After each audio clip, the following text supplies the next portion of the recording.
नमस्कार बच्चों। आज हम संपूर्ण व्याकरण का अध्ययन करेंगे।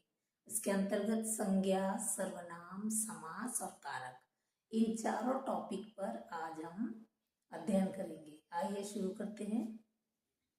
संपूर्ण हिंदी व्याकरण कौन कौन से टॉपिक है हमारे? संज्ञा, सर्वनाम, समास और कारक।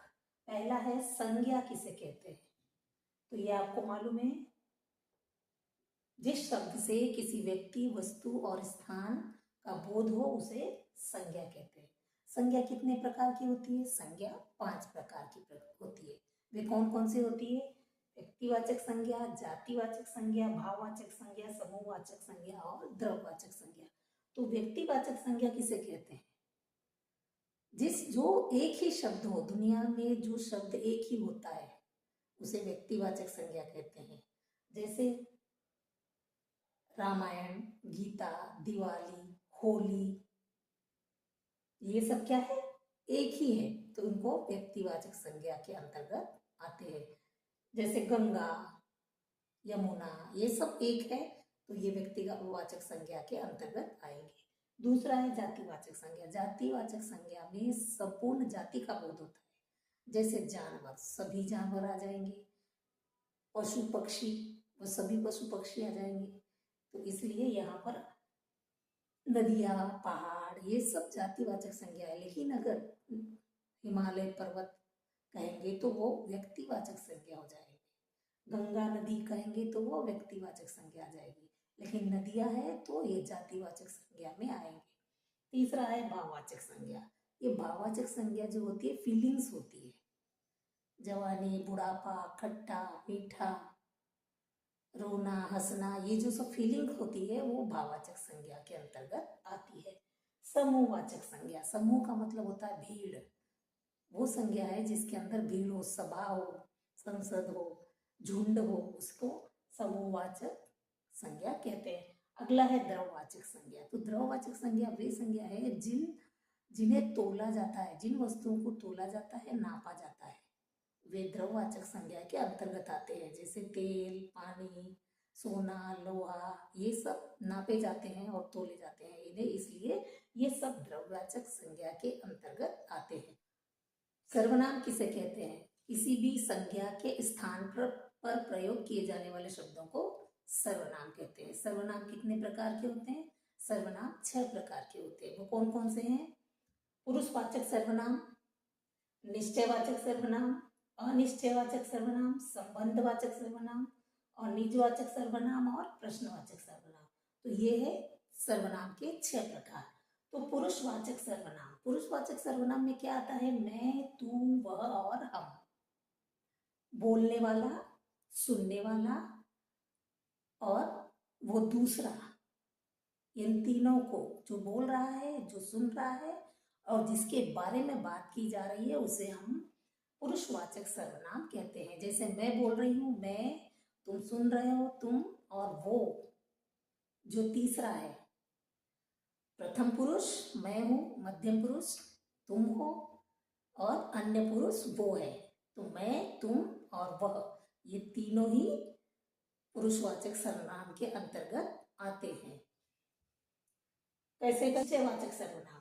निश्चयवाचक सर्वनाम में क्या प्रयोग आता है? यह, वह और वे। यह पेन है, निश्चित रूप से यह पेन है। वह लड़का जा रहा है, वे आ गए। तो ये सब निश्चित रूप से जो आपके सामने हो, आंखों के सामने, उसे निश्चयवाचक सर्वनाम कहते हैं। और वह जो सामने नहीं है वो पुरुषवाचक सर्वनाम में आएगा। और निश्चयवाचक सर्वनाम में जो आपके सामने है उसे निश्चयवाचक सर्वनाम कहते हैं। उसके अंतर्गत यह, वह और वे आएगा। तीसरा है अनिश्चयवाचक सर्वनाम। उसके अंतर्गत क्या आएगा? कोई और कुछ। निश्चित नहीं है, कोई आ रहा है, कुछ गड़बड़ हो रही है, मालूम नहीं है कौन आ रहा है, क्या गड़बड़ हो रही है, तो इसे कहते हैं अनिश्चयवाचक सर्वनाम। ठीक है, कुछ लोग आए हैं लेकिन कौन लोग आए हैं मालूम नहीं है, कुछ लोग चले गए, कौन लोग चले गए ये नहीं मालूम है, तो इसे अनिश्चयवाचक सर्वनाम कहते हैं। और चौथा है संबंधवाचक सर्वनाम। जो सो जिसका, तो संबंध बताया जाता है जिसमें यह मेरा पेन है, वह उसका पेन है, या जो सोएगा सो खोएगा, दोनों शब्दों का संबंध हो। जो सोएगा सो खोएगा, जो जागेगा सो पाएगा। तो ये दोनों शब्दों का संबंध बता रहा है, इसलिए संबंधवाचक सर्वनाम कहलाएगा। तुम आए और वह चला गया, या जब तुम आओगे तभी मैं खाना खाऊंगा। तो दोनों चीजों का संबंध बता रहा है। तुम जैसे ही आए वो चला गया, तो ये क्या है? संबंधवाचक सर्वनाम, जहां पर दोनों वाक्यों का, दोनों शब्दों का संबंध होता है। तीसरा है निजवाचक सर्वनाम। ये निजता बताता है, अपने आप, स्वयं। मैं स्वयं लिख लूंगा, मैं स्वयं खा लूंगा, वह कार्य मैं स्वयं करूंगा, ये मेरा अपना स्वयं का है।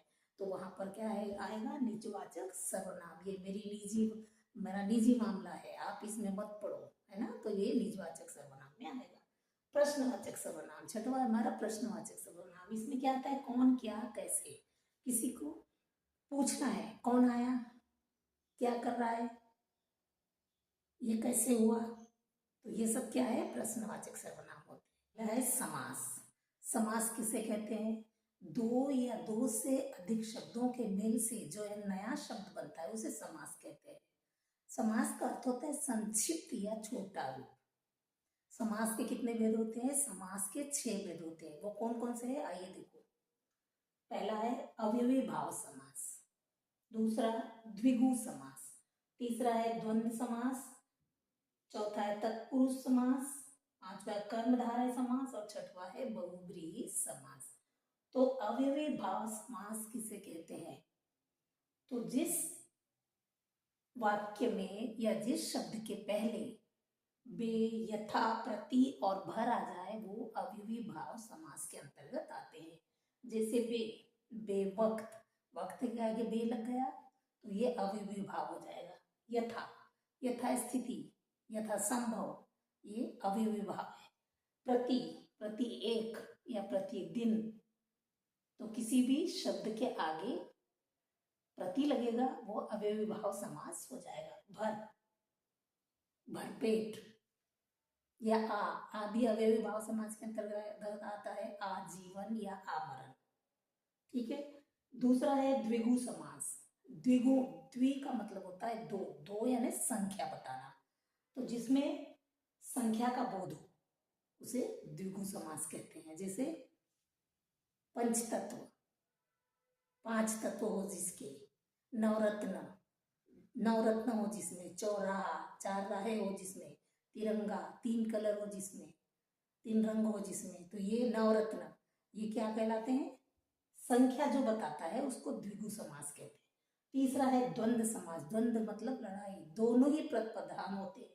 जिस समाज में दोनों ही पद प्रधान हो वो द्वंद्व समास कहलाते हैं। द्वंद्व समास की पहचान ये है कि इसमें विरोधी शब्द आते हैं, दोनों आपस में विरोधी शब्द आएंगे या उनमें ये चिन्ह लगा रहेगा।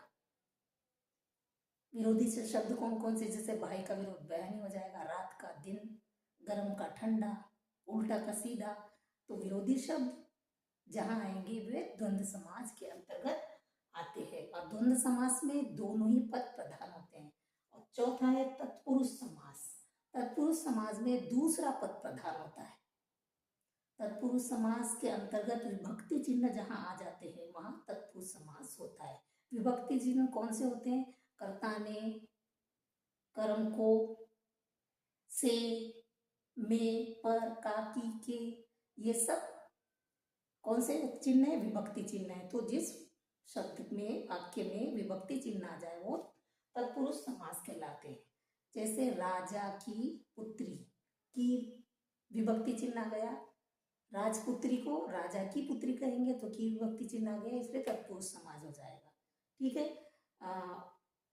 रसोई घर, रसोई घर में क्या हो जाएगा?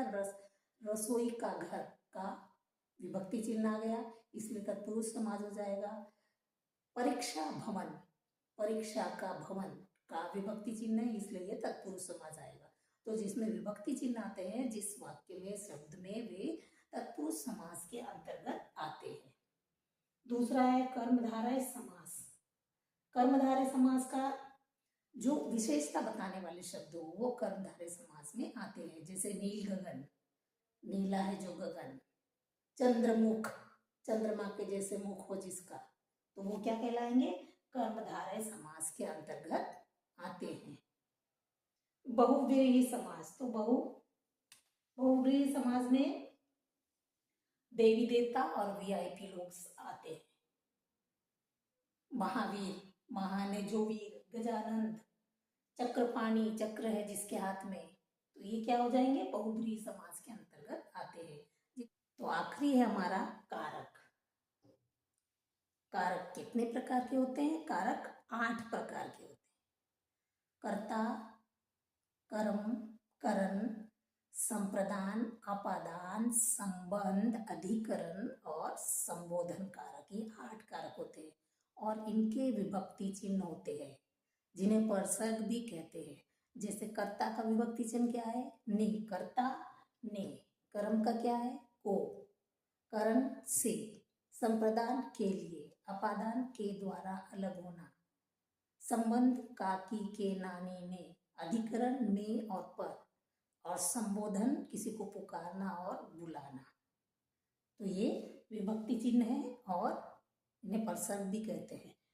कर्ता ने, राम ने मोहन को मारा। किसने? राम ने। तो ने विभक्ति चिन्ह आ जाएगा। कर्म, करण से, के द्वारा अलग होना या किसी की सहायता करना, तो से जो है अपादान में और करण दोनों में दोनों कारकों में आता है। करण कारक में से है किसी की सहायता के द्वारा। कुल्हाड़ी से पेड़ को काटा, किसी चीज की सहायता से। तो यहाँ पर करण में किसी की सहायता से कार्य करते हैं, वो करण कारक होता है। और संप्रदान में किसी के लिए कार्य करते हैं। जैसे किसान बैलों के लिए चारा लाया, शिक्षक ने बच्चों के लिए पुस्तकें खरीदी, के लिए, किसी के लिए। अपादान में से अलग होना, यानी वह गाड़ी से गिर गया, गाड़ी से अलग हो गया, या पेड़ से पत्ते गिर गए, तो यहाँ पर भी से, अपादान में भी से अलग होने का भाव देता है और करण में से किसी की सहायता का भाव देता है। फिर संबंध में वह मेरी पुस्तक है, ये उसकी पुस्तक है। तो काकी के, नानी ने, ये संबंध। अधिकरण में मैं और पर आता है। तो मैं जब तीनों तरह से बंद होता है, वह घर में बंद है, वह छत पर खड़ा है, ये अधिकरण कारक में आते हैं।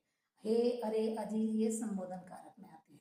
तो ये 8 कारक है, इन्हें आप अच्छी तरह याद कर लीजिए।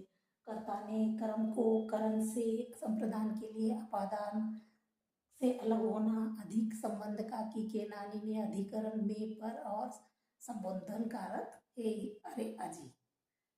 ये याद करना है आपको। वीडियो अगर पसंद आती है तो लाइक करिए, सब्सक्राइब करिए। धन्यवाद।